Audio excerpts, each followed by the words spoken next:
जमनकिरारे मंडलर राजस्व बंगला ठारे नुआ निर्वाचित बीजेपी कार्यकर्ता भव्य संबर्धना दि जायछि।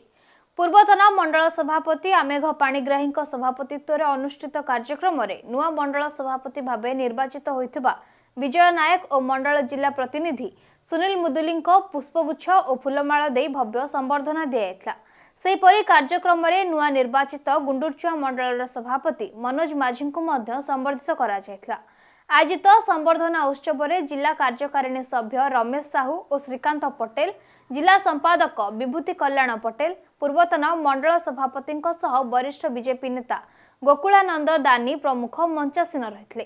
नुआ दायित्व ग्रहण करिथिबारु समस्तंको धन्यवाद ज्ञापन सह आगामी दिन में बीजेपी दल को मजबूत करने सह आगामी पंचायत निर्वाचन में वार्ड मेंबर ठारू जिला परिषद अध्यक्ष पर्यंत समस्त आसन को बीजेपी हातेइबा पई ओ सांगठनिक कार्य करने को संकल्प नेबे बोली मंचासीन अतिथि कहिथिले।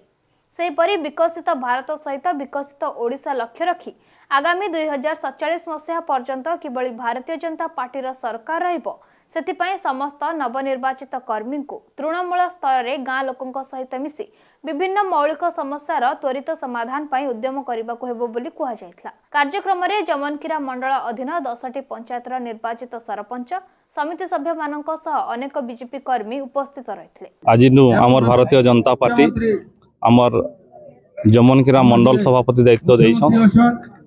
आज रे दायित्व अवसर में कहबी जे आज जमनकिरा रे आमर दायित्व आज मु ग्रहण कली।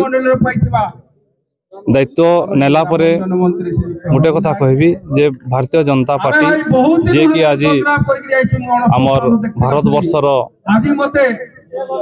प्रधानमंत्री नरेंद्र मोदी अछंती एवं आमर ओडिशा सरकार मोहन सरकार जे कि मोहन माझी ओडिशा रो दायित्व नै छंती।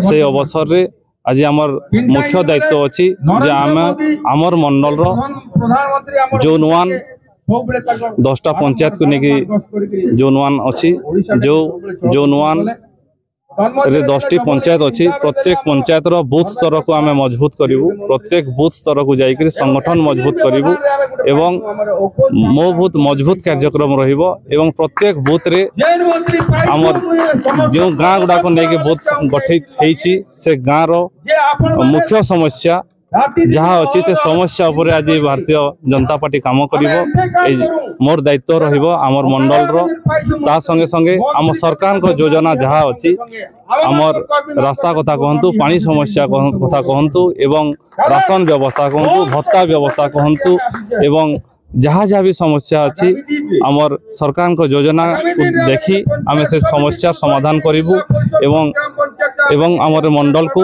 उन्नति करिवु एवं मंडल उन्नति हेले आमर जिला उन्नति हेबो। जिला उन्नति हेले आमर राज्य उन्नति हेबो ता संगे संगे आम देशर उन्नति हेबो एवं निश्चित भाव कोनोसी नागरिक समस्या जेपरि रहिबोनी ता ऊपर आमे काम करिवु। आज आमर तो समावेश थिला संबर्धना सभा ये आमर सभापति मंडल सभापति के तापरे मंडल प्रतिनिधि जिला स्तर के जीवा लगी आज संबर्धना सभा देले कले एठी फूल उपरोकन देगिरी जमनकिरा मंडल किभरी भाव आगे जीवा तार उपरे आज आलोकपात कले। विगत दिन रे भी 34 वर्ष है मैं राजनीति क्षेत्र के उतरी छे। स्टूडेंट छात्र अमल मो राजनीति करुली तापर मु आसिक संगठन आरंभ करी आज 3 बार सांसद प्रतिनिधि भाव थी तापर गोटे टर्म थी संपादक हिसाब से जिला संपादक थी। आज मत 57 वर्ष भी भाई माने कर्मी माने पार्टी दायित्व दे देछन बहुत बड़ दायित्वटे। निश्चित भाव में सुचारू रूपे आमर युवक भाई मान को लगेगी आगामी पीढ़ी के लगेगी जमनकिरा पंचायत रे जनता बीजेपी माने मजबूत होबा से प्रयास जारी रखिक आज शपथ नेबी। Jamankira Satyapriya Mahapatra report Niladri media. एभली खबर पाई आम चैनल को लाइक शेयर और सब्सक्राइब करंतु। रहुछि नमस्कार।